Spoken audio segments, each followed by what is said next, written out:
There is powerful and moving new information tonight about the shooting at Marjory Stoneman Douglas High School.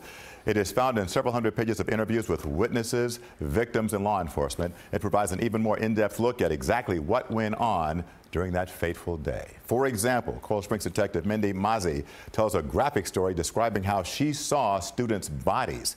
She also says, quote, "You could still smell the gunpowder, and you could definitely smell blood.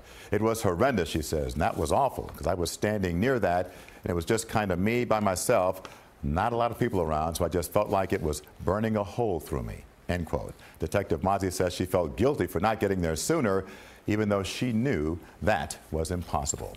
Some interviews portray cowardice on the part of law enforcement. A Coral Springs police officer says he found a Broward Sheriff's deputy hiding behind a tree. But there was also a great deal of heroism. Two officers who responded to the shooting had their own kids inside the school, and they tore past other law enforcement who tried to stop them.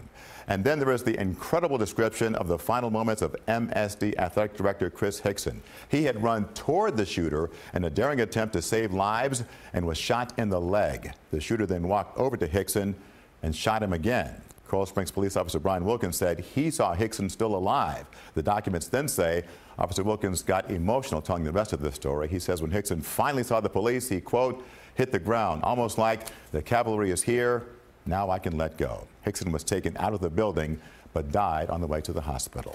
And there's information about events outside Building 112 where the massacre occurred.